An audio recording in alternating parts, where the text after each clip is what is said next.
Refresh. Cool. We are live, and I'm going to tweet about us. Okay. Tweet. And I'm Looking gonna for go the and live video. Where is it? retweet. Is it not live? Should be live. Oh, there it is. There it is. No. I have to refresh. Mm. Pop chat. Okay, I have all my windows. Cool. Okay. BLHQ. Whoopsies. Typed it wrong. Oh my god, it's been so long. I know! It's literally I'm gonna been stutter. so I feel long. like I haven't gotten used to it in a while, so it's gonna be a situation. It would be like blah, blah, blah, blah. I mean blah, blah. Oops. Yep. Yeah. A lot of oops. It's gonna be a lot of ums. A lot of ums. I got so used to not saying but we shall see. Yeah. Here, I'm gonna post this for our Facebook friends. Smile real quick. Okay. Good? Yep, good. This is just for our Facebook friends. Yeah. Back after a whole ass month. Yeah. We're back. Had to miss 2 weeks because we were both in Asia. Traveling. Okay, Buying stuff. I bought too much stuff. I had to, technically borrow a luggage from my aunt in Taiwan because nice. And the thing is, as soon as she gave me the luggage, she also gave me so many snacks. So I saw your picture of all the snack bags. So stressful because I went to go and put everything away. This is the day I was flying out. I went to go put everything away, and my luggage was 51 pounds. Oh my god. By 1 pound. Just 1 pound over. Had I not had her extra luggage, I would have been fucked. I can't carry. Wait, did they? So I had did my they make regular you, luggage. pay No, for it? well, no, I already had my regular luggage, and I was getting her luggage and thinking that her Right. luggage is just going to be filled with a couple of things, right? I'm not going to be that much Right. over. Nope, I was 51 pounds worth of luggage extra. Oh no. So had I much. not borrowed the luggage from her, I would have been completely fucked. Yeah. Which is I it's actually now in had to mine. give 2 suitcases to Kyan for him to bring to America, and I had to after we both landed, he went to Koreatown to give me the 2 suitcases. Oh my god. And then when I was in LA, I had to buy another suitcase. So I bought 2 suitcases at Don Quixote in Shibuya, and then I bought another suitcase in Koreatown. I came back with so many bags. It's not good. No, I have that's too many hilarious. No, it's not good. So I was like, okay, when I go back to LA in July for Anime Expo, I'm just gonna bring a bunch of suitcases and give it to my mom because she needs suitcases. I'm gonna give them to her. Yeah. But I think I have 8 suitcases in my house right now, and that's not okay. That's not okay. Oh my god, I feel that. Yeah, when we went to Japan in February, we also brought back 4 new suitcases. Too many. Yeah, you guys bought a bunch of figures, right? You had too many figures. And also one of our carry-on suitcases broke while we were in Japan, and we had to ditch it. The thing is, though, you can't just throw away things in Japan, right? No, they're so anal about the trash. Oh my god, I could just rant about the trash situation. It was so. I told you, it was so bad. So fucked. I had literal both pockets just full. Of trash. Yeah. And I was like, because in Korea, they're like, do you want me to throw the receipt? Every time they give you a receipt, they're like, do you want me to throw it away for you? Do you want me to throw it away for you? I'm like, yes. I can take it. But in Japan, not allowed. Illegal. It was so horrible. You basically just take your trash home. That's so stupid. Yeah. To carry it. I was just like, where's the nearest 7-Eleven? I know. Oh my god, so stupid. Yeah, they charged me, the hotel charged me money to throw away my suitcase. Isn't that stupid? No way. Yeah. No way. The fucking dumbest. I couldn't just ditch it on the side of the road like a normal person or find a dumpster like a normal person. I know. So where's the nearest dumpster? Yeah. I literally always went into women, because in the women's bathroom, they have period disposal stuff. I was like, oh, finally. All the receipts.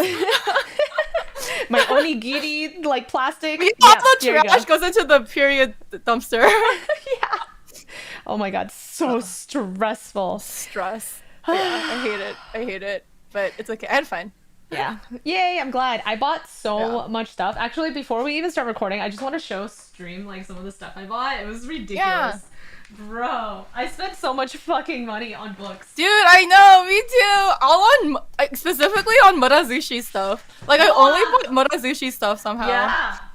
I got 2 plushies of Hua Cheng and Xie Lian, and they're like naked. Oh, wait, let me go get them. They're like naked. They're like naked. Go get 'em. Oh my god. Yes.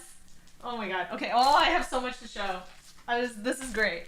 What's this one? Oh yeah, this is great. Oh my god, this is great too. Okay. I think this is everything. This is everything. This one.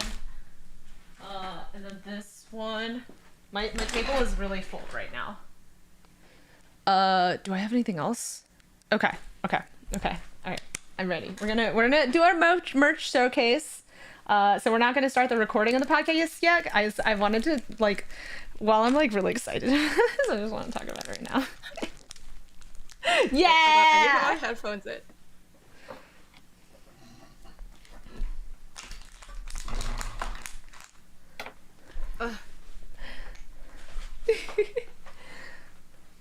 Where?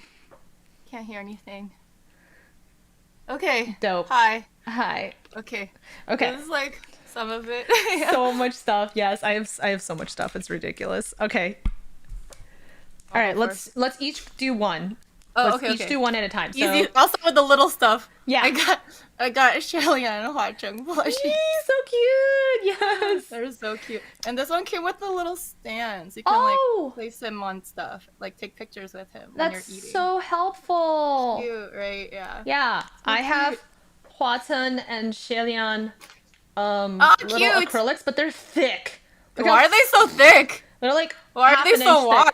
Yeah, and they're so cute. So like he's like giving him something. Oh, He's giving him a sculpture. Hearts.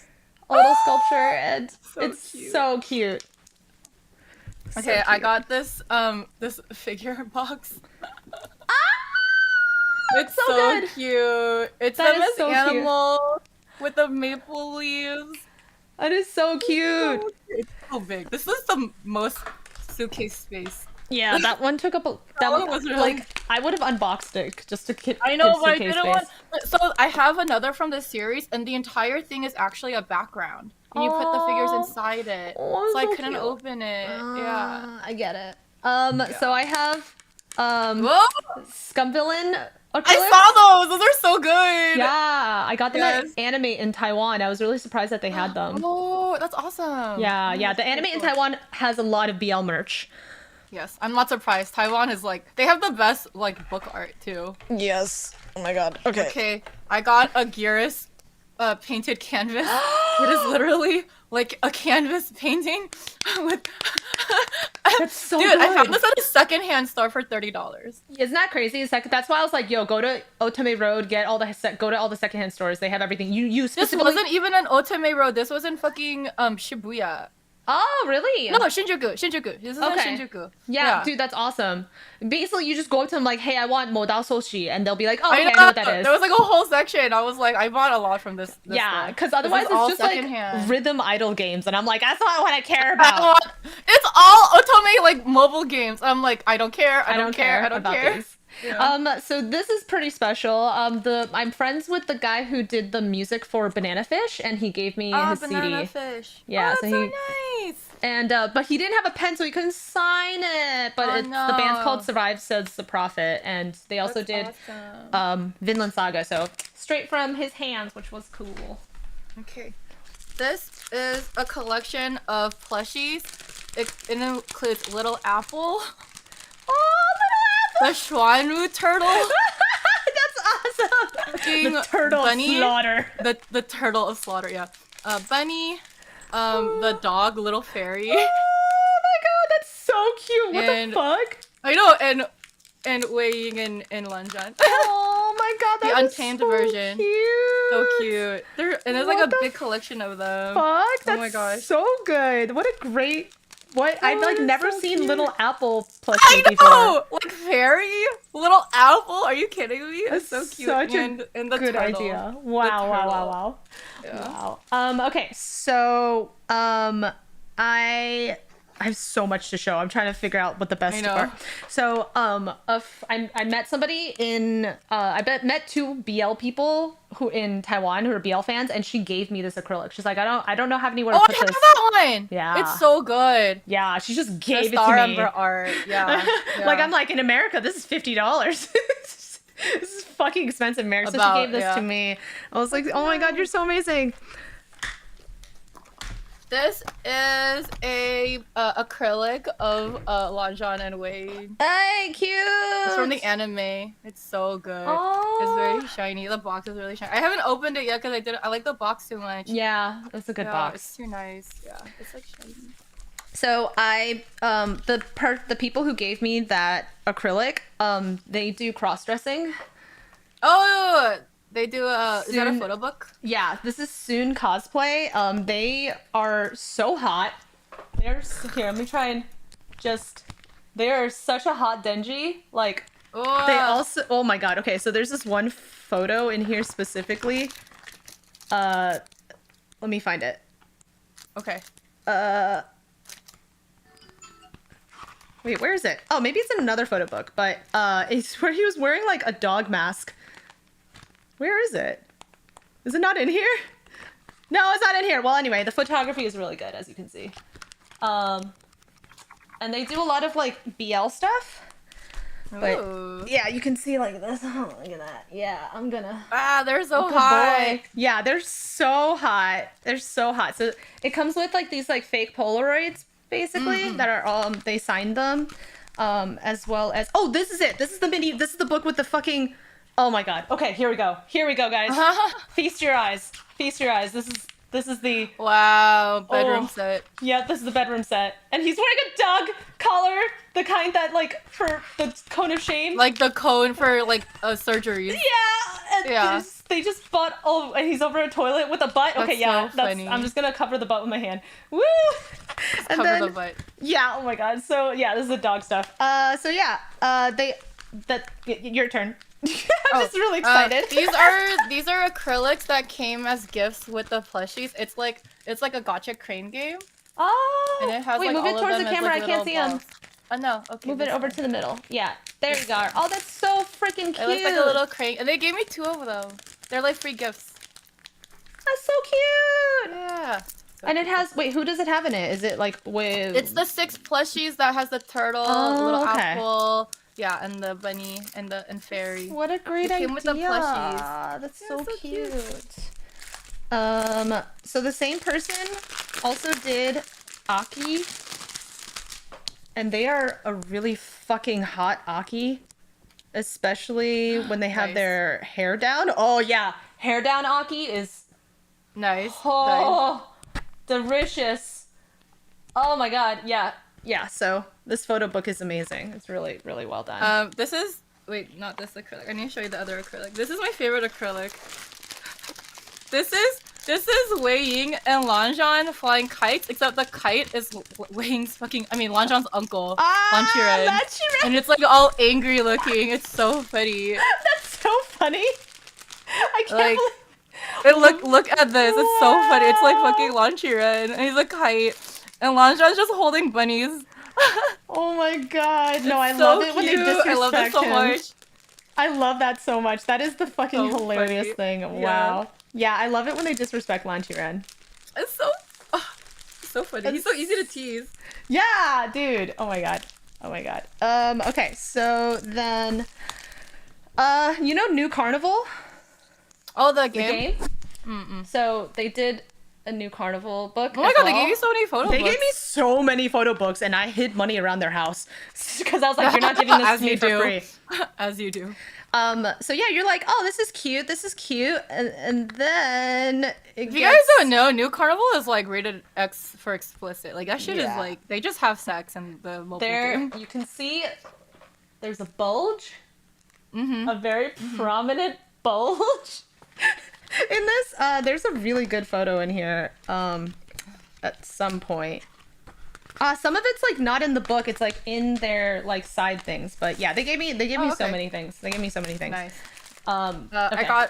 I got another acrylic that is the Lunar New Year theme from last year, 2022. Nice. Oh, that's so cute. I love the art. It's so pretty. I think I have that one, yeah. Yeah? That one's so good. Yeah, it's so cute. Nice, yeah. I love acrylics. I want to collect 1,000 acrylics. I have too many. I think I have to like get rid of my old ones or something. Yeah. Just get rid of the ugly ones. because now you understand I have, like art pretty better. ones. Yeah, just keep the pretty ones. So speaking of New Carnival, I got the art book. What's that? The New Carnival art book. Oh, and nice. I'm just gonna check the page before I show it on screen. Oh yeah. But let me just make sure. Okay, yeah. So like it's like the character art. Character art. But also it shows all the scenes. Oh, like the cutscenes? Yep. Yeah. Yeah. Those are really horny. Yeah. Covering it. Okay. I tried to cover it. If anything, it's just hopefully no one fucking catches it. Okay, your turn. This is a murazushi. It's a screen. It's actually for decoration for your collection stuff. So it like opens up. And it's like a folding screen with like a background, so you can put your like figures in front of it. That's so cute. Right? Oh, yeah, I love it's that. Really That's so pretty. It's so nice. The art is cute too. You know, I saw that they also sold book shelf holders, but I was like, I have the American books, so it wouldn't make sense for me to buy it. It wouldn't fit. But as I was checking out, they were like, hey, if you want to buy these items, which was the scum villain and the little acrylic, if you wanted to buy these, you also have to buy the fucking first volume. And I was like, what? I just want the acrylic. So you had to buy the books? So I had to buy the fucking books anyway. So you got them in Chinese. Yep. Yeah. I got them in traditional Chinese, which that's not helpful for me because Are you gonna be able to read it? No, I can't read it. Oh, okay. I can't. I don't have to read Chinese at all. This is a Heaven's Official Blessing. It's actually a window acrylic, so you can stick it to a mirror or your car window because it's like clear. Yeah, do it. So I'm gonna put this shit on my car. Oh, that's so good. And it comes with little like decorations you can put around it, like a speech bubble so you can like write words. It's really cute.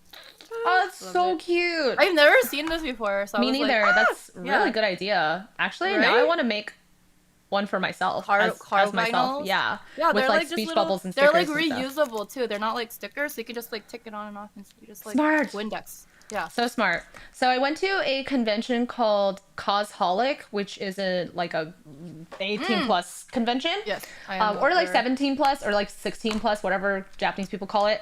And there was one boy there, so I bought his photo DV. Everyone else was girls. Yep. They said that there were only 3 males listed.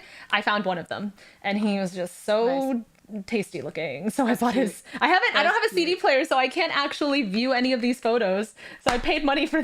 Oh, they're like for your computer or like a CD drive. Yeah, I have to go buy a CD drive. That's so funny. I know. Oh, I think doesn't the PS5 play those? Yeah, I'm just gonna load it up on my PS5. Yep, load up on the PS5. Don't mind me. Yeah, I think we both have these because these are from Jono. Yeah, Jono hasn't given it to me yet. They're really good pins. They look so really cute. Nice quality though. Yeah, they're really cute. That's awesome. That's awesome. I got this book called Ideal. It's by Hontoku, which is an illustrator. And I posted some of these images too, so you've seen them before, but chat hasn't. And it's so good. There's men in suits. But it gets better. I can show this on stream because none of it's like NSFW. So there's a lot of they're just suggestive. But there's also like demonic cultivators. Slutty, big-chested demonic cultivators. Like, art is good. Oh my fucking! Did you see that one? Merry Christmas! Oh my god. How is that not safe for work? Woo! Yeah, like look at all. Doesn't that just look like? Look at his big chest. Look at his big ass boobies. God damn. So, this book is amazing. It's called Ideal. I got it. You can probably find it like at any bookstore at this point. Look at all these cultivators.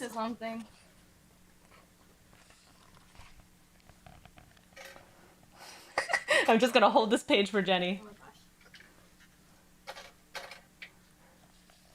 gosh. Jenny, it's calling to you. Oh, my headphones are tangled. Okay. Art is good though. Wait, where's the one where the guy was? Okay. There was. Okay. Jenny, look at this.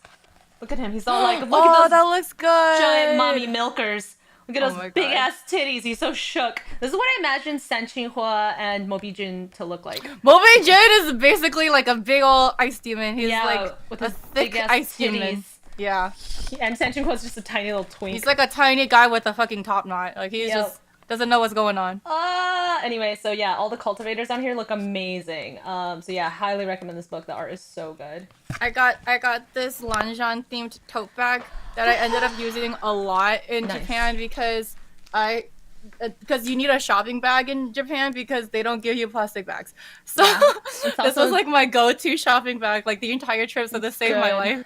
Good. It's probably also good for a trash bag instead of your pockets. Oh my god, yeah. It was like, because sometimes your outfits don't have pockets. Yeah. And I'm like, what the fuck am I supposed to do? So, and this also is a pocket, so I put my phone here. Nice. That's so like, cute. It's like so convenient. Yeah, that is super convenient.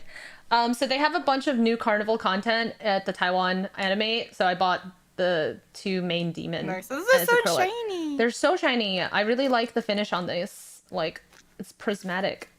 Okay. This is probably my last item, but it's the dress-up dolls.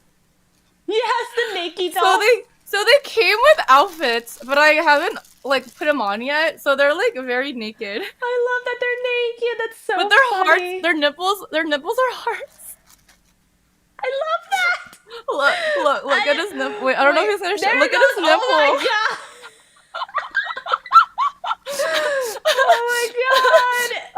Wait, he has a slit. Wait, he has a slit. Why does he have a slit? Do they both have slits? Oh no.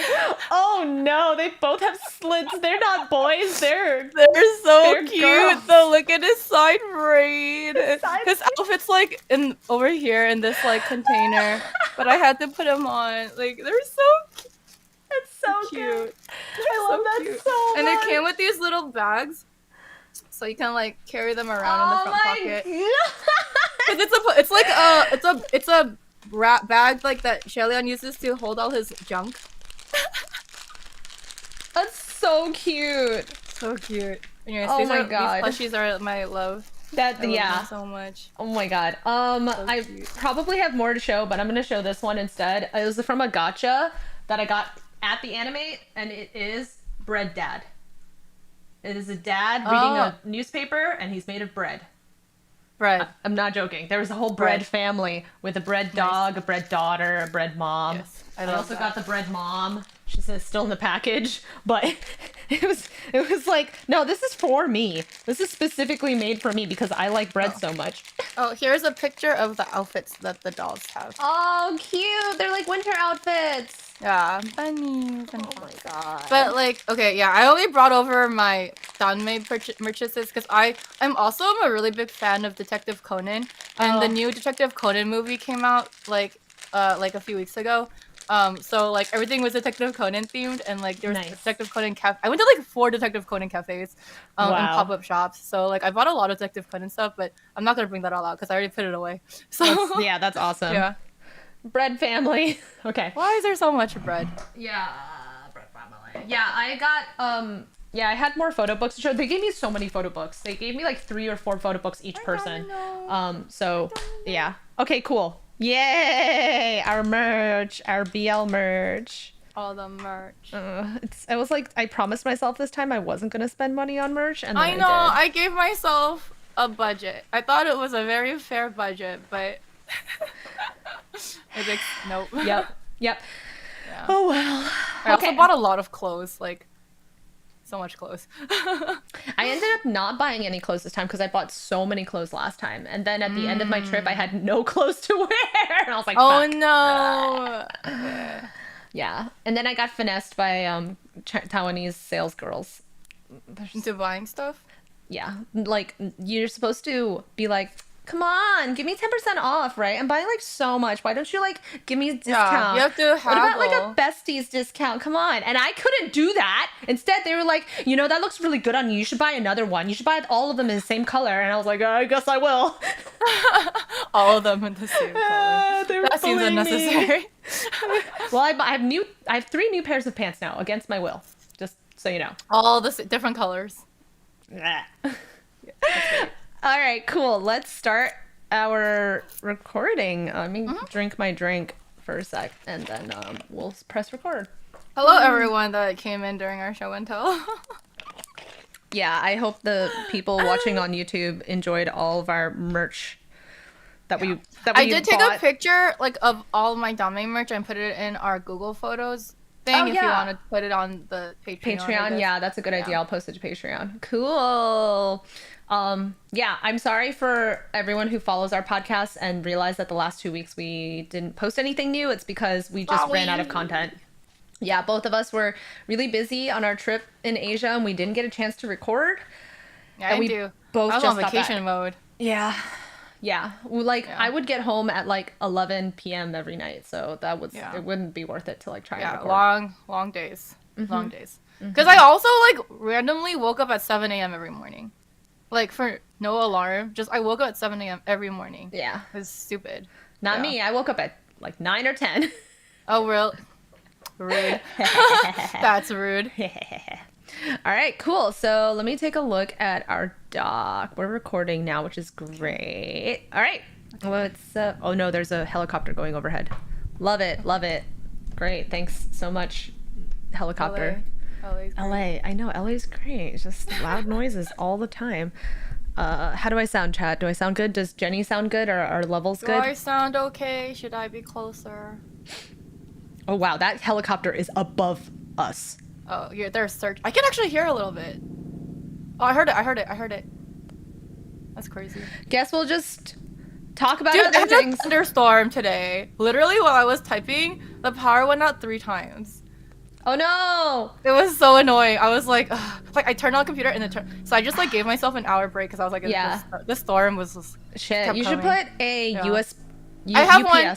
Okay. I have one. That's good. But it only I had plugged it because it's a long story, but it wasn't set up properly, so it like died. So it's okay. I know that happens, right? Google Docs fucking saves shit automatically. Yeah, for real. Totally. Like all of my stuff is on the cloud. Oh, I know. As well as Zencaster is on the cloud, so like I won't feel bad if it don't. Yep. If anything goes to shit, it's like it's backed up. Yeah, it's backed up. Cool. All right. Welcome to BLHQ. I'm Stella Chu. And I'm Jenny Belly. This is our weekly podcast breaking down the Danmei web novel Heaven Official's Blessing, written by MXTX. We deep dive a few chapters at a time and discuss themes, cultural backgrounds, and our overall reactions. Spoilers abound and screaming will be had, so you have been warned. In a recap of last week's episode, we learned the background of Jun Wu through the Guoxi. Jun Wu tried to save the kingdom of Wuyang from a volcano eruption, but failed and caused a million people to fall to their deaths. Driven into depression, he suggests using human sacrifices to stop the volcano. His friends disagree with him, so he kills them and ends up cursed by the resentful spirits. The Guoxi runs away, but later is reunited when Jun Wu becomes the emperor of the heavens. But the Guoxi finds out that Jun Wu's ascension story is a lie, and he has murdered all the previous gods in order to become the emperor, using his hatred to create vicious ghosts and monsters to terrorize the people. There was a lot that happened last episode, like finding all about Jun Wu, as well as like imagining millions of people fall down from a bridge from heaven is like terrifying. That is such a distinct image, though, just like this golden bridge in the sky with the volcano fire erupting and then like all those people falling down. Like it's raining men. It's a rain of men and children and women. So messed up. Yeah.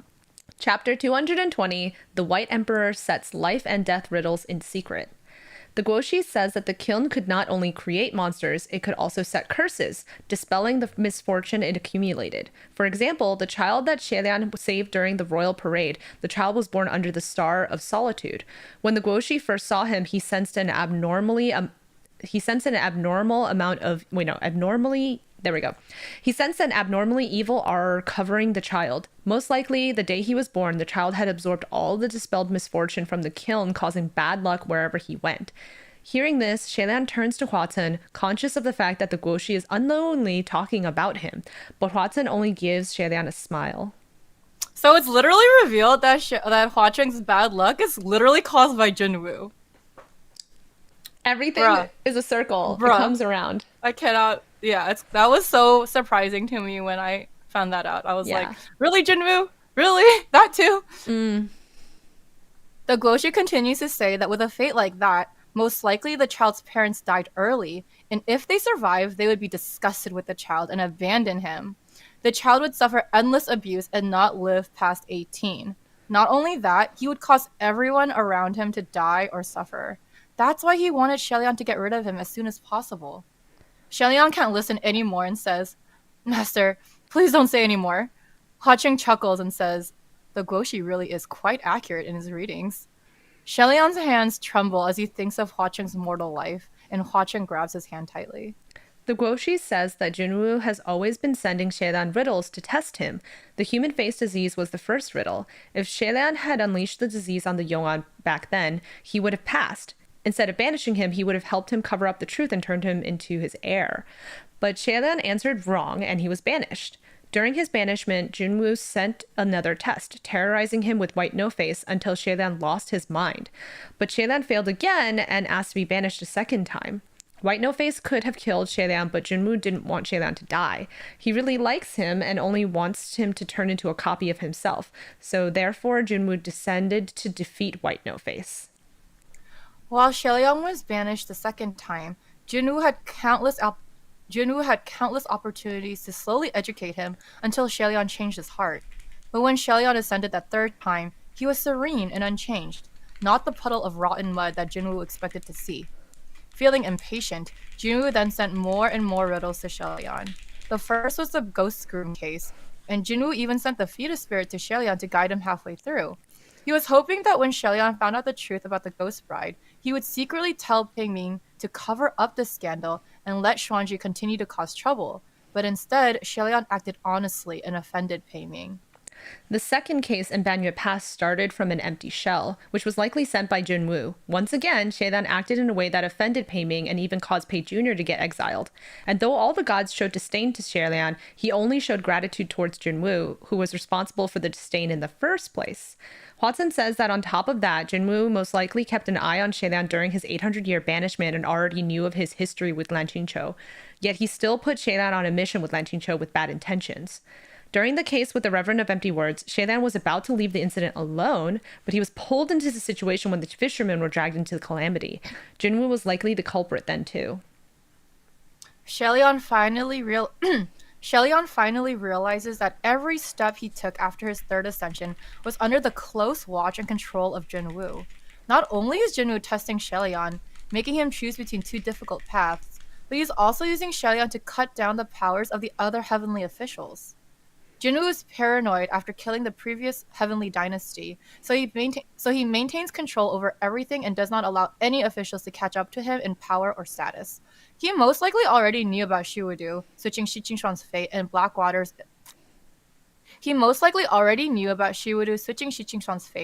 Blackwater infiltrating heaven, but he allowed it as long as Shiwudu didn't grow too powerful.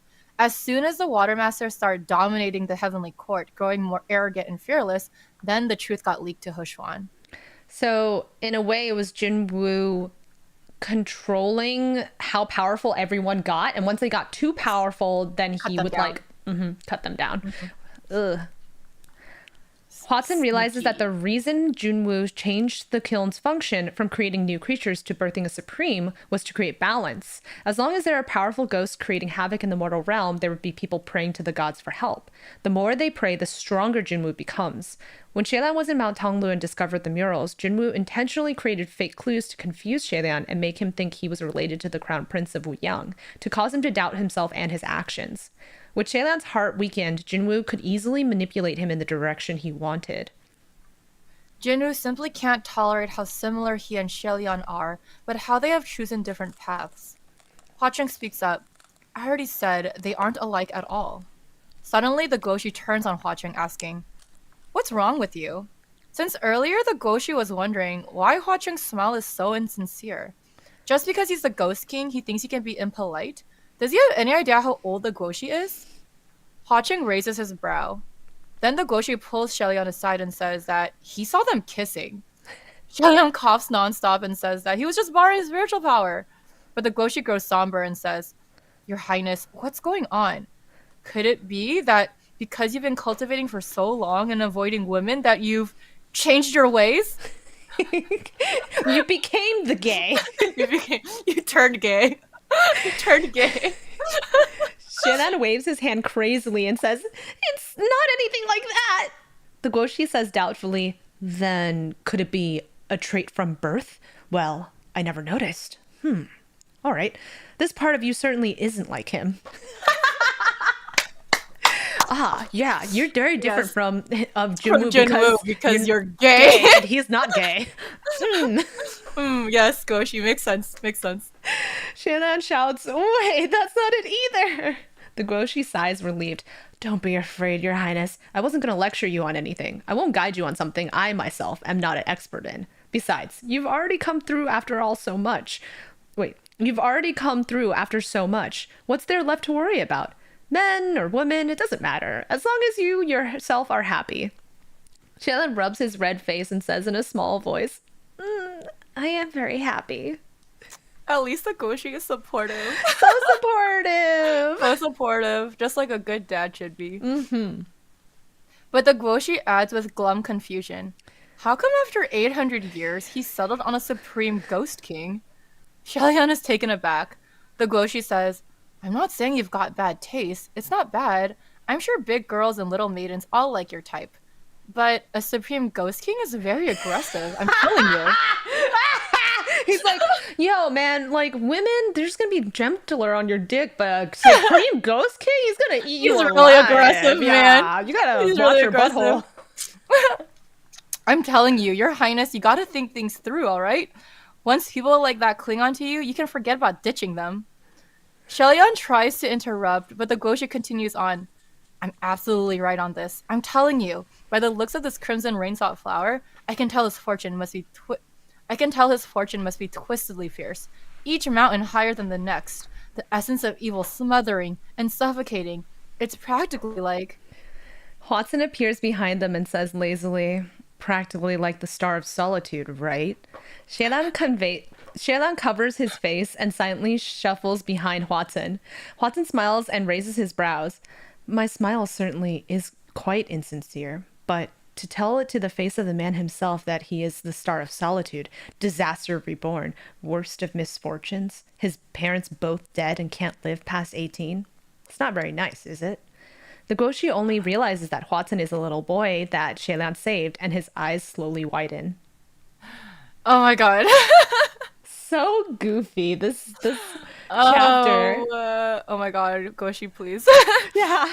Just like, remember that little boy that you see? Like, he's really fucked up. Like, don't be near him. He's gonna die. He died like age 18. Like, his life was terrible. And Hua Cheng's like there, like you're literally talking about me. Like, yeah. Stop, please. Tell me something I don't know. Yeah, I know, really.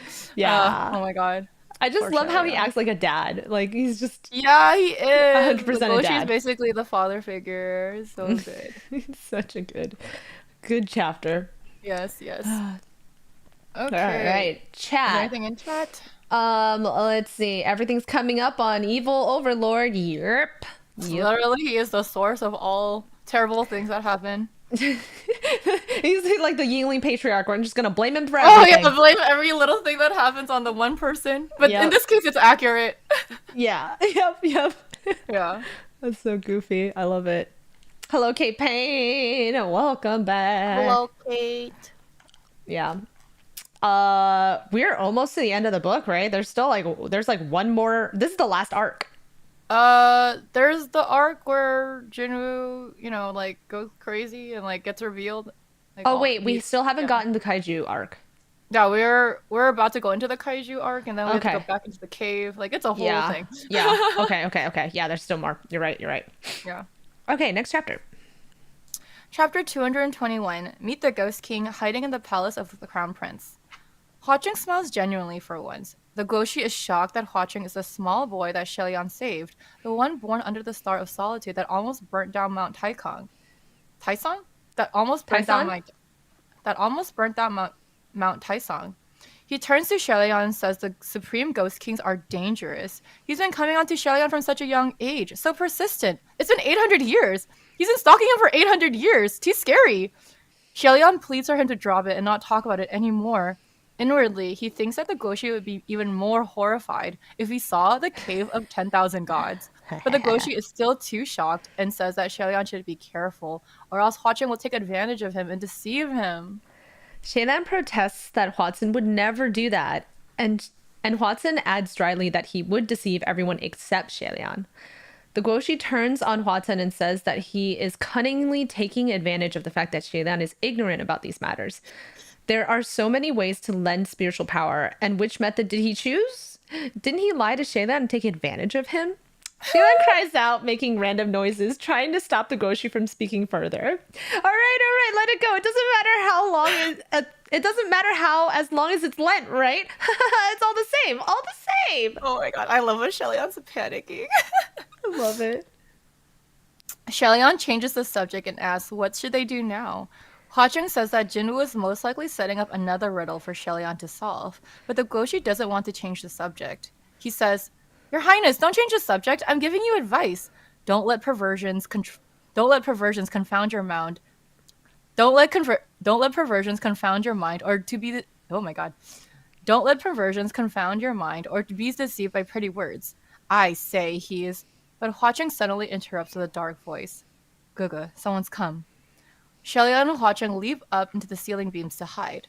The next moment, Qirong kicks the doors down and laughs wildly.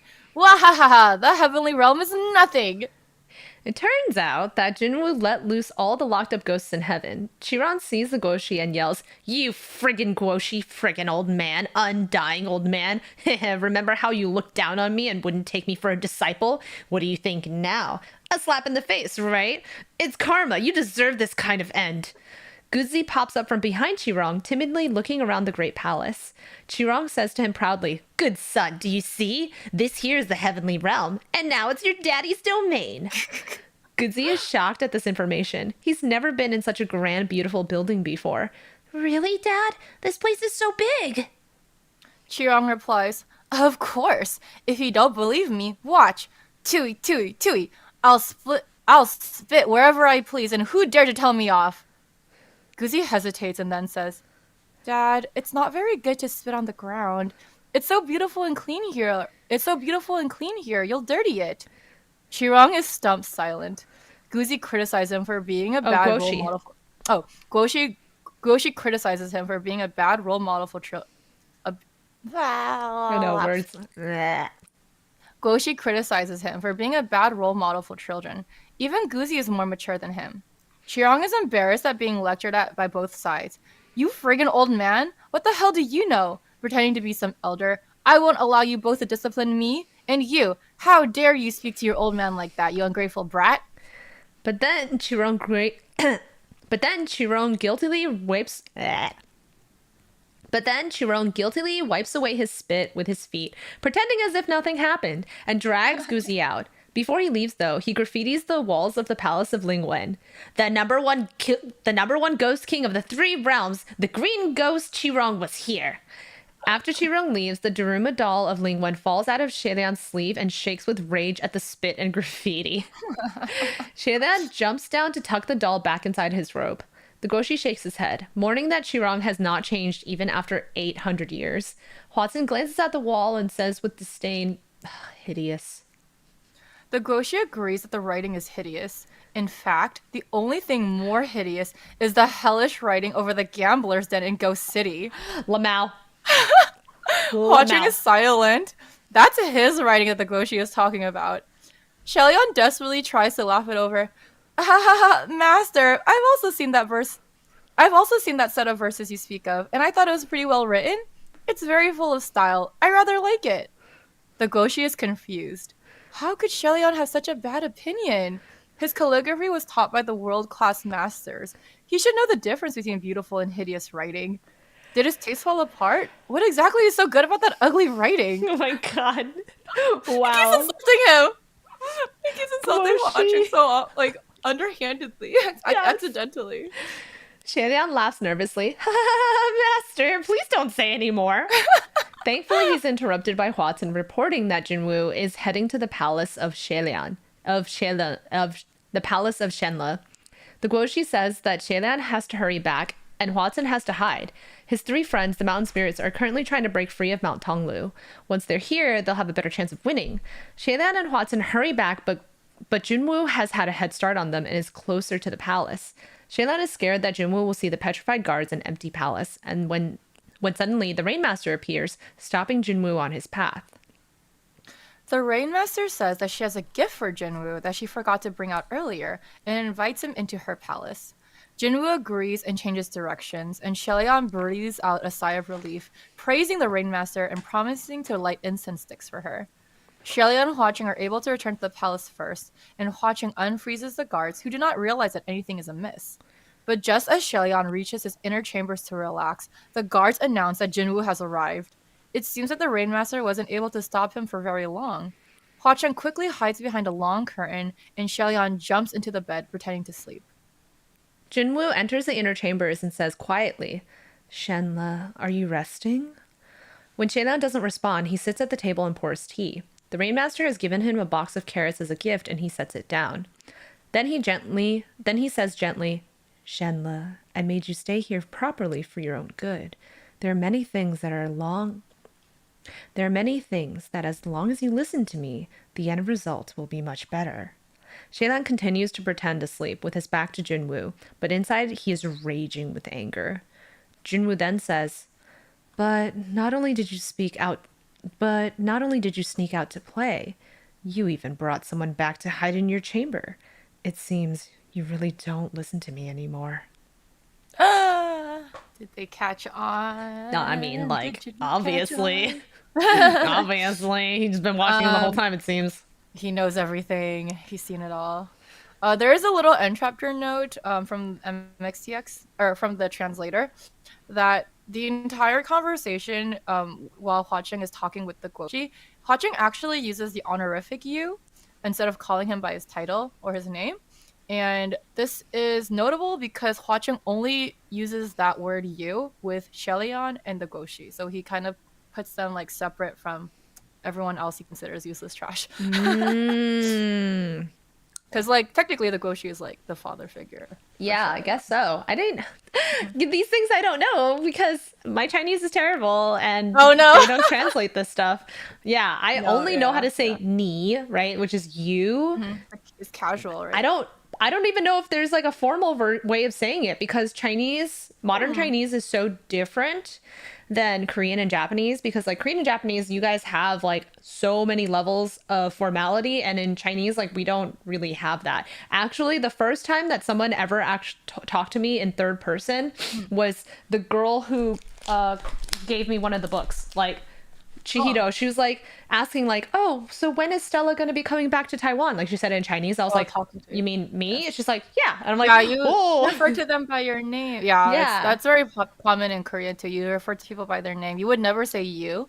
That's very disrespectful. I did a really quick Google search and they said the formal version of you in Chinese is nin instead of ni. Yeah. Ning. I'm just Ning. Nin? Yeah. Nin? So instead of ni. Okay. Oh, that makes sense now. Okay, I have heard Ning before. So you'd say like customer service people would be like, "So would you like this?" Would be like, "你想要这个吗?" Like instead of 你想要. Okay. But it's so subtle. You're referring to them as like a customer. Okay, that makes sense. Yeah. So, anyways, Hua Cheng is like really disrespectful to everyone except for the Guoxi and Xie Lian. That's all you need to know. So cute. I like that. It's so nice to know. That's true. Let's read some chat. Let's see. Cardu had to leave because their lunch was almost over. Enjoy the rest of your day at work. And Tanguria says, "Would LOL when you get roasted but don't want to admit it was you." Yeah, dude. Like literally, he's like, this guy has the shittiest luck, and he has terrible handwriting, and his parents suck, and he's gonna die early, like all this shit. And Hua Cheng's like, yep, that do be me. Like he obviously doesn't care, but like Xie Lian's all like, "Don't insult my boyfriend. Stop talking." I remember I spent so much money, but now not often because my old car broke down 4 years ago. Like, were you guys talking about money and stuff? Let's see. From now on, I'm a picky person, and I've already finished paying off your car, Freedom. That's good, Ricky Tan. Congratulations on paying off your car. Glad you're able to. Having no debt is awesome. Yay. That's good. Until you buy a house, and then you have only debt. Oh, then you have like debt for years. Yeah. Woo, love it. All right, let's move on to next chapter. Okay. Chapter 222, Meet the Ghost King hiding in the palace of Crown Prince. Xie Lian is afraid that Jun Wu has seen Hua Cheng hiding behind the curtains. He secretly grips Feng Shen, which is hidden under his pillow. But when Jun Wu gets up, instead of going to the curtains, he approaches Xie Lian's bed. He lifts the covers and Xie Lian sits up, glaring at him. Jun Wu says quietly, "This robe doesn't suit you." Only then does Xie Lian remember that he's still wearing the brocade immortal. To Xie Lian's eyes, it looks like normal white cultivator robes, but Jun Wu can see its true form. Jun Wu sighs and says, "You just won't listen to me. You went out to cause trouble again, didn't you?" So the original form of the brocade immortal is just like a brocade sack, right? It's a bloody hemp sack with no arms or legs. Yeah, and so like Jun Wu just like walks in the room and sees him wearing a sack a sack, yeah, and they're like, "Obviously you left the palace, like the fuck? Like, what were you trying to hide from me, you idiot?" Yeah.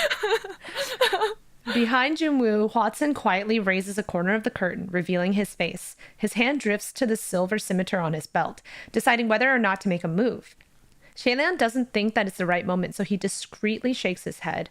Jun Wu asks where Ling Wen is, but Xie Lian can't show him the Daruma doll or he'll know that Hua Cheng has snuck in. Jun Wu can read the hesitation on Xie Lian's face and asks if he's hiding something else besides the brocade immortal. Xie Lian steadies himself and says coldly, "Think whatever you want. Either way, no one can leave right now, so there's nothing I can do. Do as you please, you old fart." Then he lies back down, pulling the covers over his head. Whoa, so spicy. Oh, wow, I know. Like, wow, he's called him an old fart. Wow, Xie Lian on the balls. Wow. I love Xie Lian's insults. They're so bad. He doesn't know how to curse. He does not know how to curse. You person who was raised poorly. You peasant. Old fart. I love that. Old fart. Jun Wu turns around and begins to leisurely walk around the chamber, searching for what Xie Lian has hidden. But after searching for a long time, he finds nothing. Even when he lifts the curtains, there's nothing there. As for Xie Lian, his heart is having a crisis, because Hua Cheng has snuck his way inside the bed and is lying right next to Xie Lian, their faces extremely close together. Xie Lian's heart beats loudly, his body tense. Hua Cheng smiles and mouths the words, "Don't be afraid, Your Highness." Jun Wu finally turns to Xie Lian and says, "Shanle, stop sleeping. You can't sleep anyway. Get up and come with me." Just doesn't notice there's a new lump in the bed. He noticed that he was wearing a brocade immortal, but he doesn't notice the lump. Okay, that makes sense. Got it. Okay. Maybe the comforter is so thick and luxurious and voluminous that it just looks like one big round mold. MXTX likes to write scenes like this where people just are in beds and then someone else is in the room. Yes, the fucking Scumvillain one. Where there's 3 people in the bed? Yes! Everyone just in the bed and everyone just has to be really, really quiet. Yeah. And then the fanfiction writes itself. Like, obviously they start giving someone a blowjob. Yes, exactly. Yeah. It just writes itself, man. Love it. Just thanks for giving us this scenario. Xie Lian is afraid that Jun Wu will lift the covers again, so he shuffles out of bed, hiding the Daruma doll under the pillow as he goes. When Xie Lian looks back, he sees Hua Cheng out of the bed with dark eyes, ready to follow after him. But Xie Lian waves his hand, gesturing for him to stay hidden.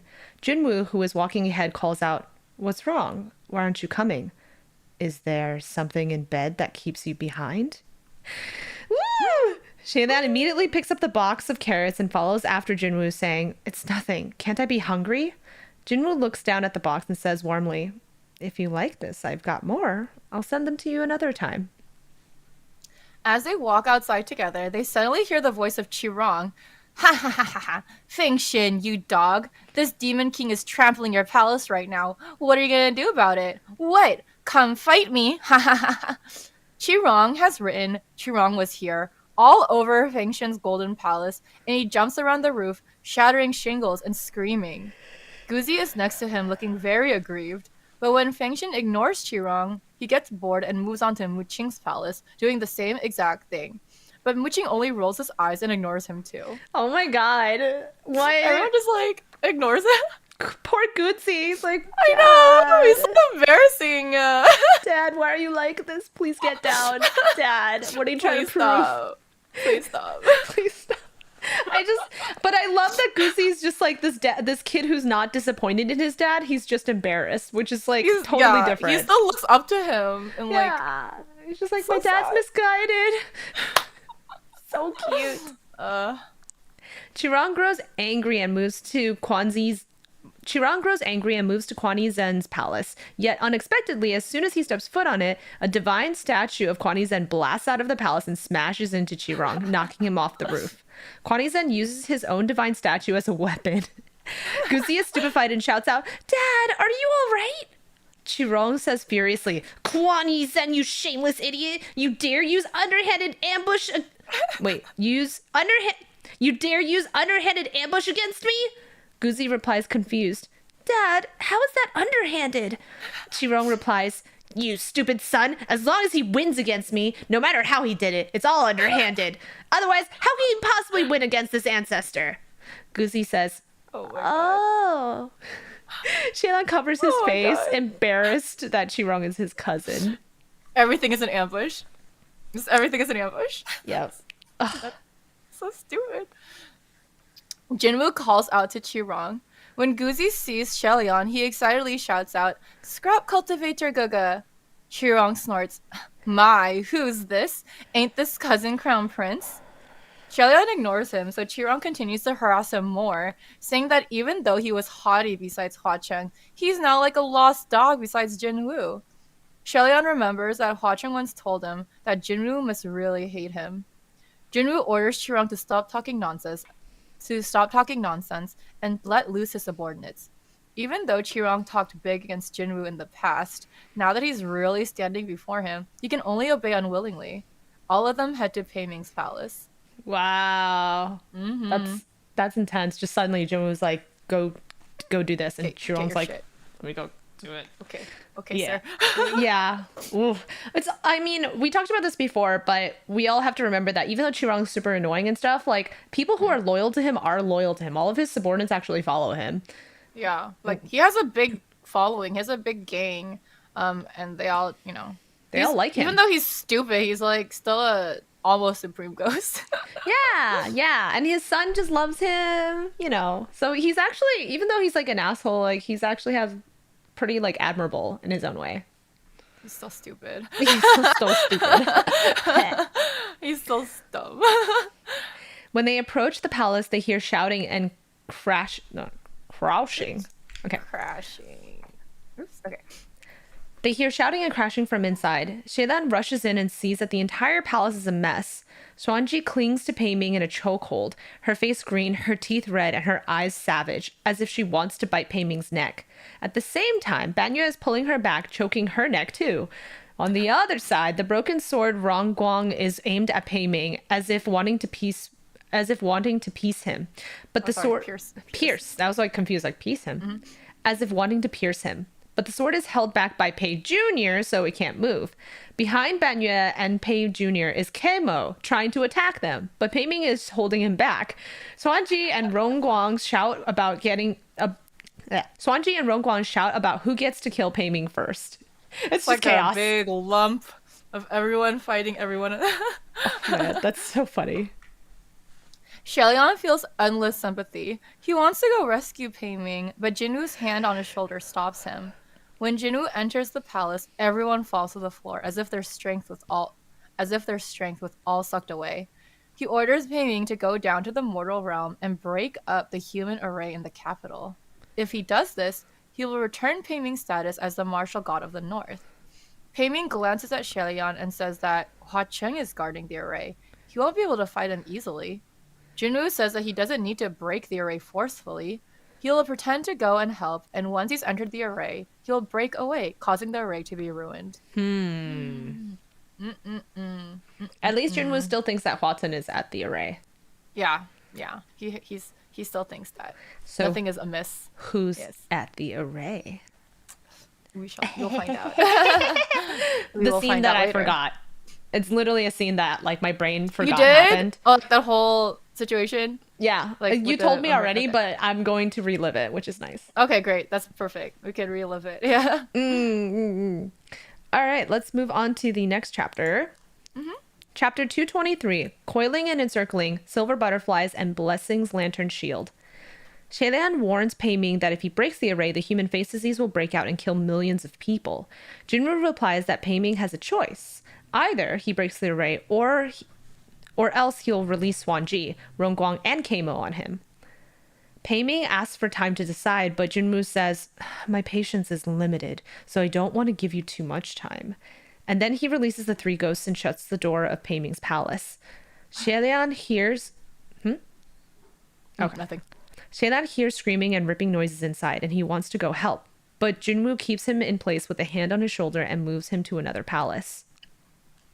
This time they are at Lan QianQiu's palace. Jun Wu summons Qirong, and he appears with Guzi tucked under his arm. Xie Lian has a foreboding feeling, and he shouts at Qirong, "There's nothing here to concern yourself with. Leave now." But Jun Wu orders them all to go inside. Lan QianQiu is pacing back and forth inside his palace with a dark and gloomy face. But when he sees Qirong, he instantly grows furious and shouts, "You!" Then he turns to Xie Lian and shouts, "What the hell are you doing? Did you bring him here to show him off?" Xie Lian cries out, "No!" But then Jun Wu interrupts, ordering Lan QianQiu to descend and break the human array in the capital. And in exchange, he will hand over Qirong to him. Qirong, who was laughing wildly, instantly grows sober and shouts, "Huh? What did you say? Hand me over to him? What do you mean?" Jun Wu ignores him and says leisurely, "Otherwise, I'll hand you to the green ghost Qirong to be taken care of, and another life can be added to the lives of Yong'an royalty that ended in his hands." Xie Lian cries out, "Are you mad? Why are you forcing them to make such choices? Just what are you trying to show me?" Jun Wu replies, "If you don't want to watch them make decisions, then why don't you take their place?" Xie Lian is stunned. Jun Wu continues to say that everything is happening because Xie Lian acted stubbornly. If only he had followed his directions from the beginning. Xie Lian says angrily, "Are you saying that this is my fault? Why must you force me like this?" Jun Wu replies that if he hates him, all he has to do is defeat him. But the Xie Lian right now is too weak. So Jun Wu makes another offer. If he breaks the human array, he'll remove the 2 curse shackles so that Xie Lian can defeat him. Everyone is silent and tense. But before anyone can make a move, Jun Wu suddenly removes his hand from Xie Lian's shoulder. Xie Lian whips his head around and sees a curved silver blade hooked at Jun Wu's neck. It's Pei Ming. Hua Chen's here! Yes. Behind Jun Wu is Hua Chen, who says frostily, "Move your hand." Jun Wu smiles at Xie Lian. "Shenle, you dare have an affair with the Ghost King under my eyes? What audacity." Hua Chen humps. "Why don't you take a look in the mirror yourself? Do you even have the right to say anything?" Qirong says terrified, "Hua Chen, you fucker! How did you get up here?" Xie Lian suddenly pulls out his sword and cuts down the barrier of the palace, telling Lan QianQiu to run. But Lan QianQiu grabs Qirong and pulls out his sword, about to cut him to pieces. Guzi jumps out of Qirong's arms and runs in front of Qirong, opening his arms like a shield and yells, Don't kill my dad!" Oh, Guzi, no. Guzi, no! Lan QianQiu shouts, "Move! Your dad is possessed. He's not even your dad." Qirong grabs Guzi and shouts, "Don't come any closer. I'm warning you. Don't come near me. Come and I'll eat this kid. I'll rip open his guts and devour it for you to see." Lan QianQiu shouts angrily, "Isn't he your son? He protected you and you still took him as a shield? You shameless, vulgar demon of the lowest realms." Qirong replies, "A cheap son. I'll just get another one." Jun Wu says lightly, "If that's the case," and then he proceeds to set the entire heavenly capital on fire. What? Jun Wu. Yep. What? Yep. What? This? There was no need. There was no. Everything's on fire. No, everything's on fire. Out of nowhere, everything's on fire, my dude. Everything's on fire. They could have resolved this. You could have changed. You could have done anything else. Nope. Everything's on fire. Oh my god, so dramatic. Yeah, I know. Xie Lian runs outside to see a field of flaming red, but all the gods still have their powers sealed and are locked inside their palaces. Won't they die at this rate? Hua Chen says that Jun Wu doesn't care if these heavenly officials are alive or dead. Qirong uses this distraction to tuck Guzi under his arms and run away. Lan QianQiu is about to chase after him, but Xie Lian yells, "QianQiu, go release the other... QianQiu, go release the other heavenly officials first. Lan QianQiu answers, yes, master, instinctively. For a second, Xie Lian and Lan QianQiu look at each other in shock, and then Lan QianQiu runs out. Hua Cheng releases thousands of butterflies to wrap around Jun Wu, but they won't hold him for long, so he grabs Xie Lian's hand and runs out into the streets. Remember that Xie Lian used to be Lan QianQiu's teacher, so he still is like, yes, master. Yes, sir. When Xie Lian gives an order. Yeah. Lan QianQiu has already knocked down a great number of guards and released many heavenly officials. They pour out onto the main road, scared and anxious, but the fire is not normal and cannot be extinguished. They also can't fly out without any spiritual powers. But at that moment, a huge tremor comes from the ground, and everyone is shocked to see a giant head appearing at the end of the main road.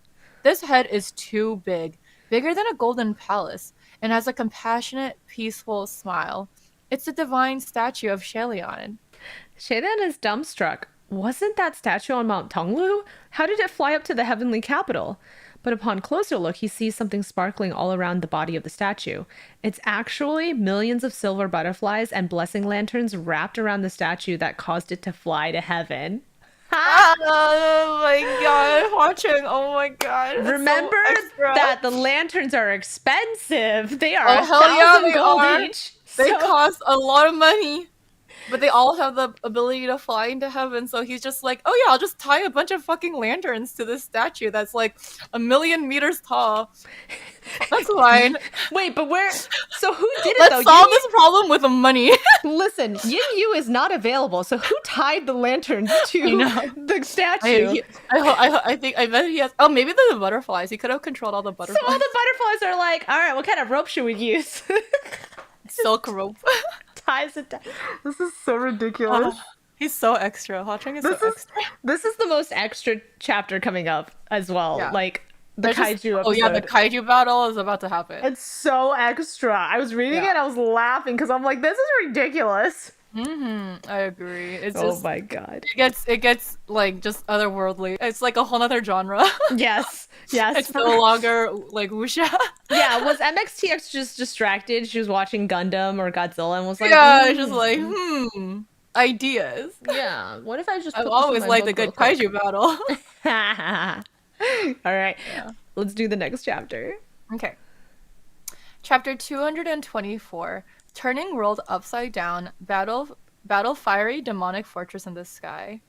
The giant statue continues to fly up higher until the entire thing is visible, and Xie Lian notices that it's in perfect condition with no broken pieces.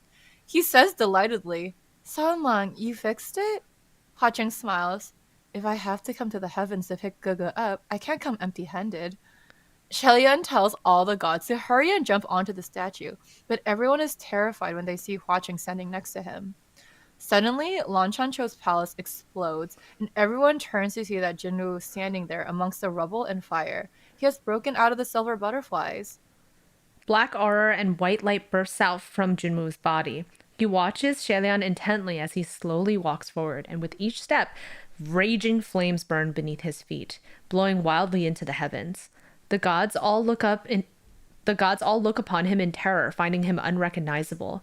Quan Yi Zhen is carrying Yin Yu's dead body on his back, and when he sees Jun Wu, his eyes burn with rage and begins walking towards him. But Xie Lian pulls him back. He shouts to the other gods, "Hurry, don't just stand there!" They only hesitate for a moment longer before hundreds of officials leap onto the giant divine statue, looking like ants climbing onto the statue's shoulders and chest. Xie Lian needs more spiritual energy in order to command the divine statue to move, but there are too many people present to make a move on Hua Cheng. Suddenly, he has an idea, and he grabs a random heavenly official for cover. Then he pulls Hua Cheng close, cups his face, and kisses him deeply. Xie Lian's body is instantly filled with spiritual power, but the random heavenly official he used as a screen turns out to be Lan QianQiu, and he cries out in shock, "What are you two doing behind my back?" Xie Lian repents mentally. What a sin, what a sin. This mustn't be seen by this child. But then he shouts out loud, "We've done nothing. Nothing you should see." and he commands the statue to fly. Oh my god. He's like, nobody look, I'm gonna go make out with my boyfriend. And it's his disciple who's like, what are you doing, master? Stop. Oh no. The butterflies and blessing lanterns scatter away and the divine statue floats steadily in the sky. Even its hair and sleeves seem to be fluttering with the wind. Once Xie Lian and Hua Cheng find their place on the crown of the statue shoots forward with force. But when they turn around, they are shocked to see something red pursuing them. It's the heavenly capital. But since it's covered in flames, it looks more like a demonic fortress than a land of gods. Everyone is terrified that Jun Wu is catching up to them, and Xie Lian quickly makes hand seals, causing the divine statue to fly even faster.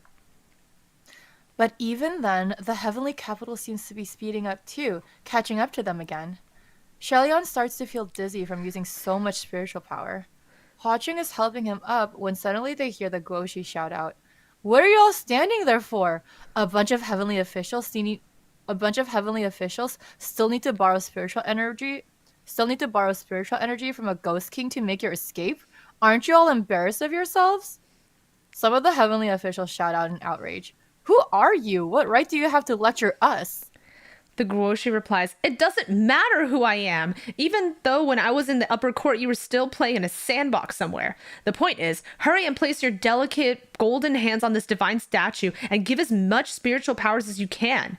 Only then can this divine statue fly even faster, unless you're waiting for him to catch up. Are you all so used to watching from the sidelines that you've forgotten your lives are on the line?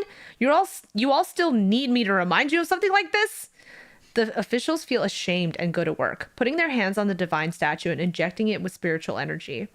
Xie Lian feels re-energized and is able to shoot the statue forward, leaving the burning capital dozens of miles behind. Suddenly, Hua Cheng tells Xie Lian to move the statue down below into a field of black clouds and darkness. Xie Lian instantly obeys without question. The other officials are confused. Why did they stop running? And why are they in this dark and scary place? Hua Cheng replies that they will wait here until Jun Wu catches up and then fight around.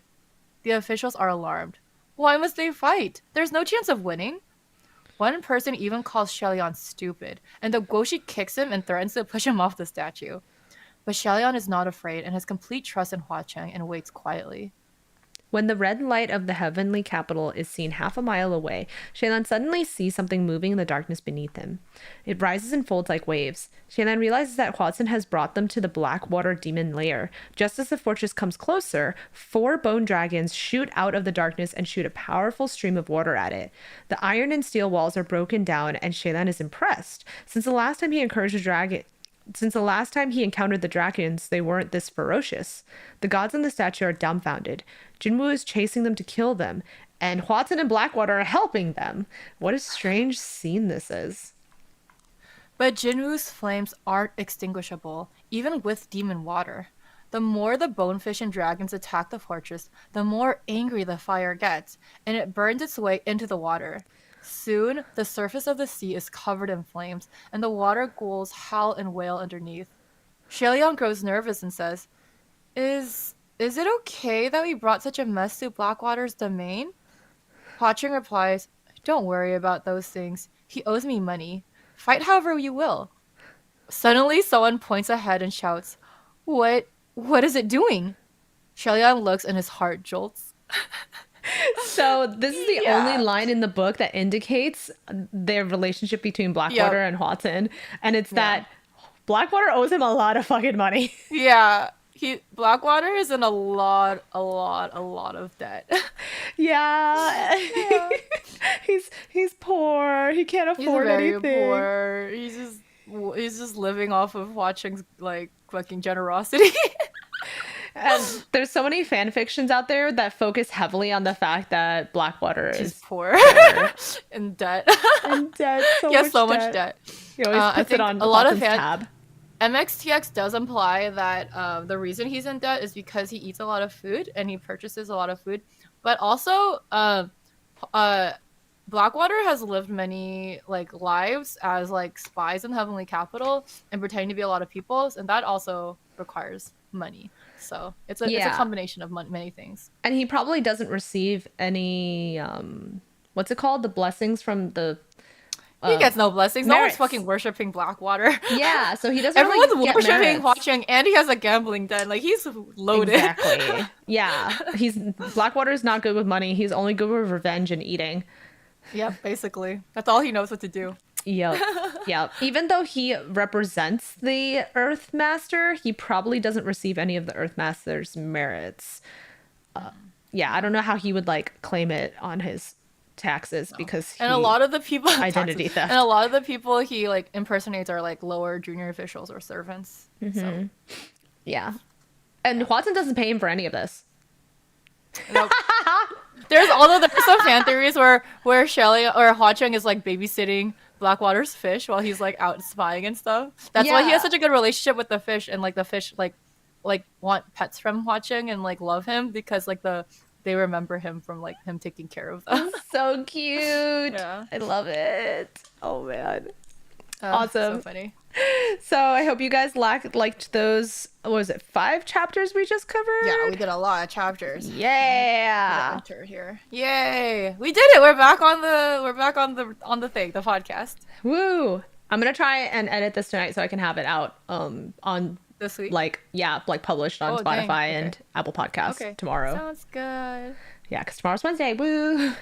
Oh yeah, we publish on Wednesdays. Oh man. Okay. Yep. Okay, what's our... Oh my god, what do we call this? No. Off topic. No, off topic. Okay, I was like, oh my god, I forgot what things are called. Hold on, let me open my notes. BLHQ drive. Actually, I'm not gonna cover this one. I'm gonna delete this one. There was like a better one that I have. Let me go I have through my so history. many to suggest, and I really want to I have to narrow it down to one. Because I read so many good stuff during the 4 weeks that we were gone. Yeah. Okay, let me look for the one I was looking at. It was it was Blackwater and Xie Lian one, but I have to remember which one it is.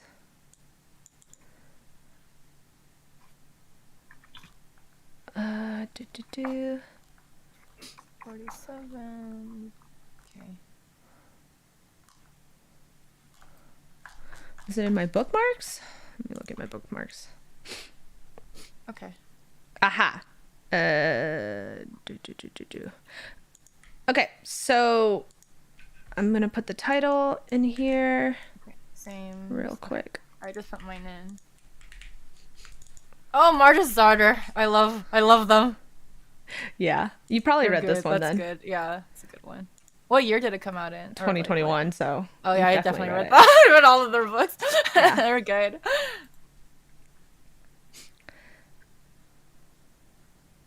Where is our doc? Oops. Let me get the title correct. Okay. No worries. I will make a new document for chapter 48, episode 48 while you're doing that. Boop. And then the link.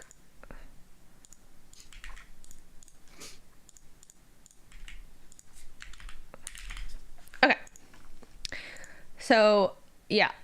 So my off topic today is called Storm Dancing Over Water by Martyr's Daughter, and it's the Heaven Official Blessing universe, and it focuses on Blackwater and Xie Lian. Instead of He Xuan becoming Blackwater, he actually ascends as a scholar god, and Xie Lian becomes a calamity devil, like a calamity demon, ghost.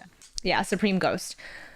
And it's really well written. I love the way that they portray the characters, because He Xuan isn't angry or driven by revenge. He's just like one of those really stoic, like smart, scholarly types that like wants to get to the bottom of things and is very thorough. And he like can like read situations really well because he's done so much research. You know, he like is good at riddles. He was always meant to be a scholar god. Yeah, and Xie Lian is like a chaotic, kind of vengeful, but more so just like overall chaotic person.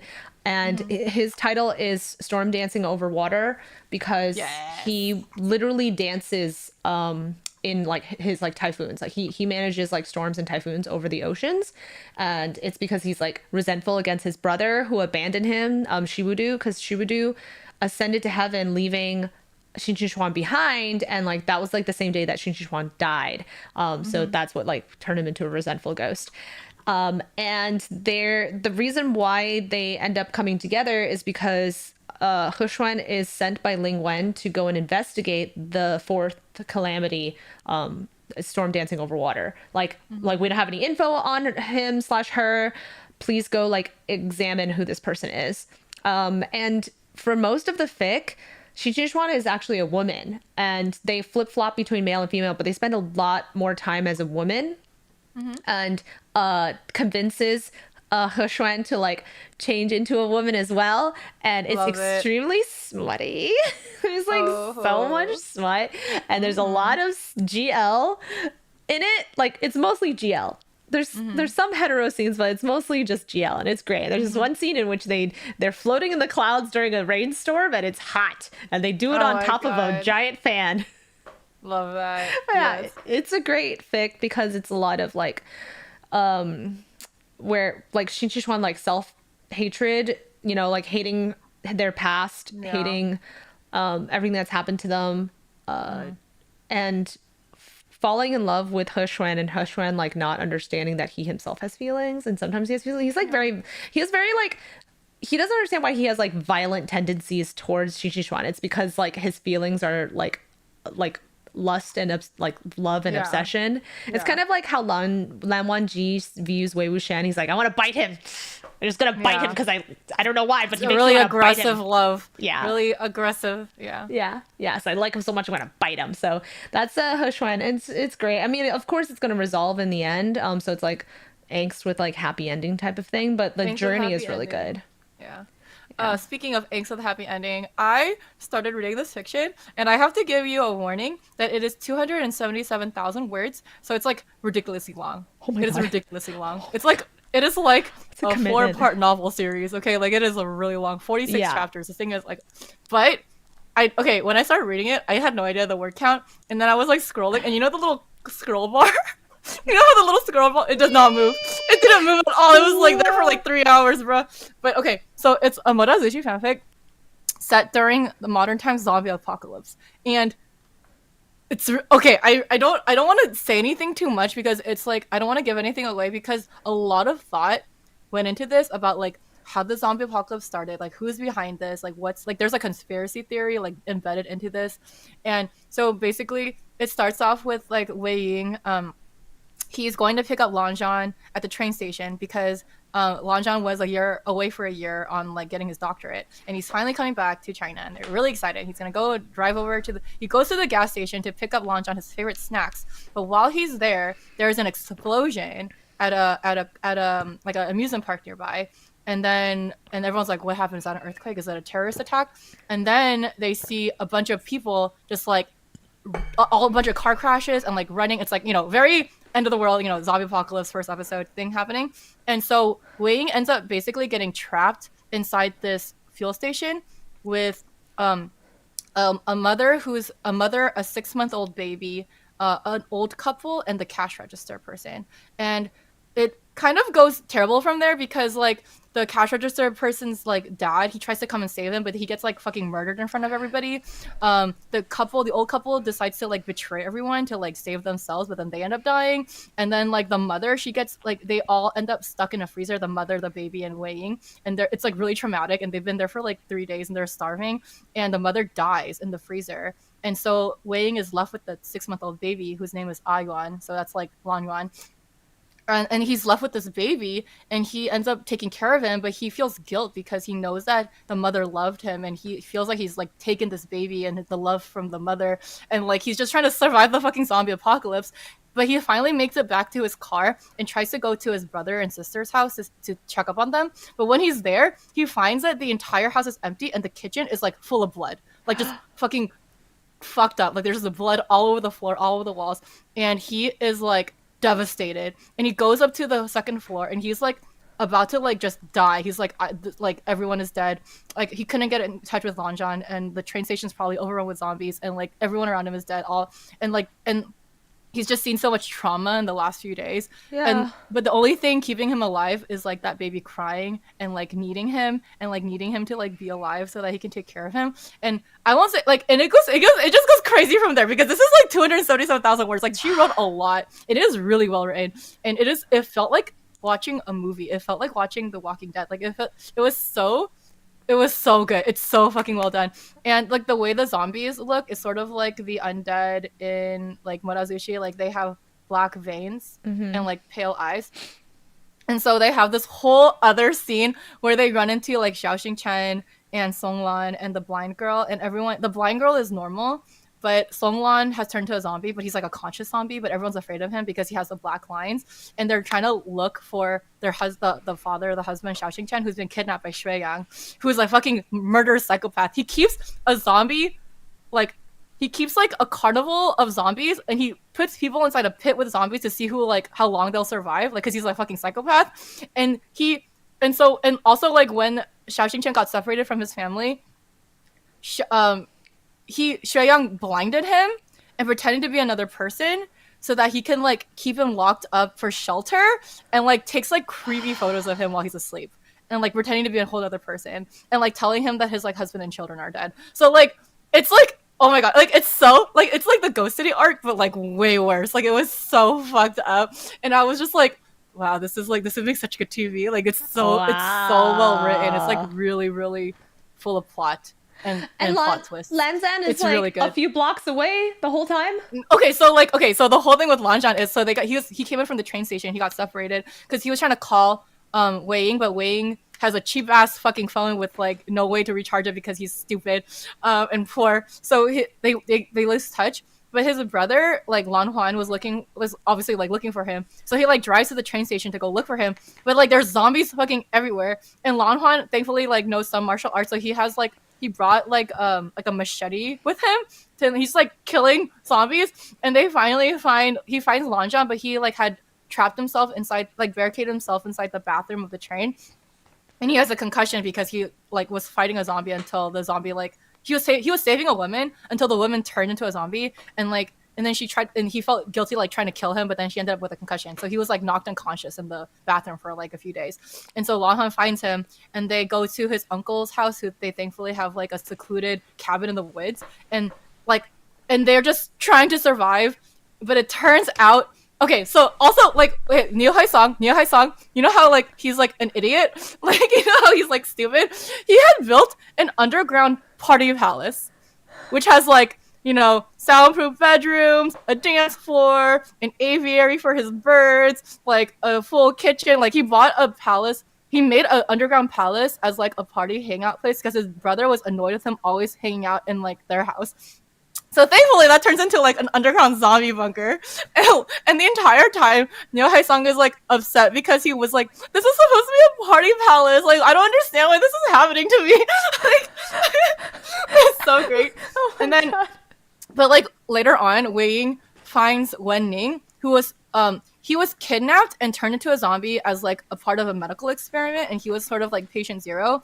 And everyone is looking for, like, the bad guys are looking for him because they want to use him as like the cure, so that he can become like the bad guys can be like, oh, we're the savior, we have the cure, like, obviously. But even though they were the one who like were in charge of like creating the zombie apocalypse in the first place. So when Wen Ning and Wei Ying go into the laboratory to sneak in to like figure out the answers, the guards catch him and they like shoot him in the shoulder. And then fucking Jin Guangshan puts out an announcement in the radios, like the emergency radios, saying Wei Ying was the one who like started this whole thing. Like, he's responsible for it. Like, everyone needs to go find him. There's like a huge reward, like, if you find him and like kill him and bring him back. What a dick move. And he has a zombie that he can control, so bring back the zombie too, because he's really important to the research. What? And so like that's how Lanzhan realized that Wei Ying was alive, because he hears the emergency broadcast saying that Wei Ying is like a wanted fugitive. And so like, and then he leaves the cabin to go look for him with his brother. And it's like, oh my god, it's so good. Like, there's so much to this story. Like, there's just so much. I'm not even done with it. I am 60% done with it. I still have like probably 3 more days of reading left to go. So much. It's so much. It's 277,000 words. This is the longest book I've ever read in my like period. It's so long. But it's really good. 10 recommend. Okay. Anyway, it's called The Edge of Night by Hobbies. Okay, wow, damn. No, that's it's crazy. So good. It's so good. Yeah. Whoa. Well, I don't want to read it. Just tell me how. No, it it's so good. It's so good. Oh my god, please. Oh, man. And it's just, it's so well written. And like he has to deal with like taking care of like this like fucking 8-month-old child baby who like finally he calls it like the child is traumatized. Yeah. So anytime Wei Ying leaves, he starts crying and screaming, and they can't have a fucking crying screaming baby during a fucking zombie apocalypse. So he's just like forced to like hold on to him and like quiet him and like, you know, just like deal with him like while they're like dealing with all this other shit. Like, oh my god, it has like literally the entire cast too. Like Neo Haesung, the older brother, Meng Yao is with them as a strategist. Like it's just has everyone in it. Damn. All right. Yeah. Wow. That's so much. That's so much. All right. It's very long, but it's worth the read. Like I literally stayed up all night and stayed up till like 10 in the morning reading this, and then I fell asleep. I woke up at 3 p.m. like as in like to take a nap because I was just so tired. Like I was like I can't stop reading this. It's so good. All right. I've been reading a lot of fics in the last like 3 weeks, right? Because like traveling and downtime. Yeah. Anytime you're on the subway, I'm like reading. Same. Yeah, I put on my AirPods and I just listen to a story. Nice. Yeah, so good. Easy to read smutty things when you're in public settings. Tea. Yeah. So this is the part of the podcast where we talk about Patreon, and we're going to read some comments from Patreon.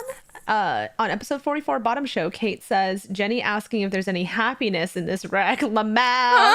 Hey, people say that the stuff you read is what you're missing in life, so that means Stella's life is always happy. That's true. Actually, that is true. That's so funny. I am the 13-year-old emo kid who's like, my life is terrible. My mom grounded me last week. I should die. That's just angst. Yeah. So I'm just going through my second How will I ever recover? How will I ever? Oh my god, everything is so terrible. You literally live a great life. You don't even know what starvation is. Yeah, but like the economy. Everything is so terrible.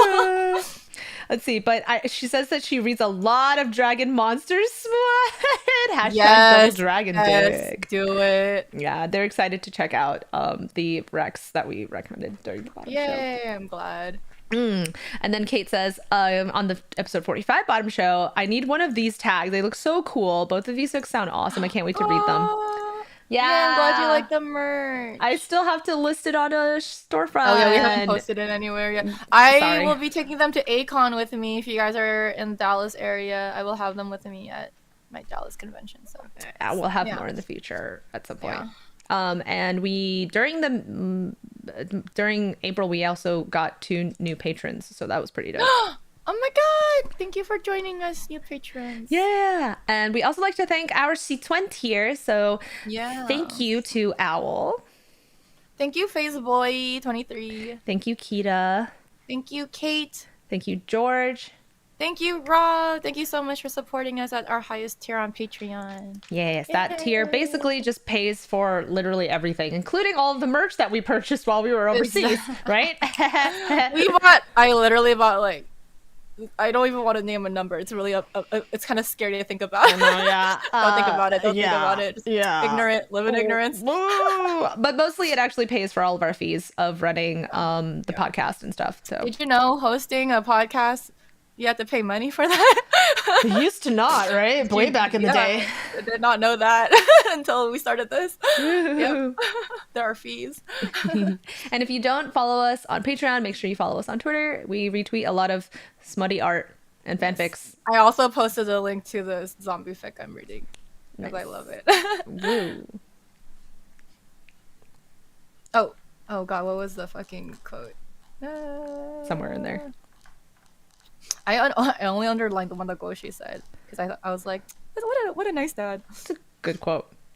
There it is. Where is it? Okay. And as the Goshi said, men or women, it doesn't matter as long as you yourself are happy. Yay. Be gay, everybody. Be gay. Live your best life. See you next week. Don't let anyone tell you what to do. Bye. Bye.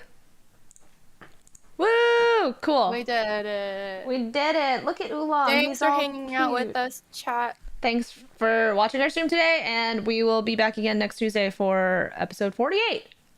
Oh, whoa. 48.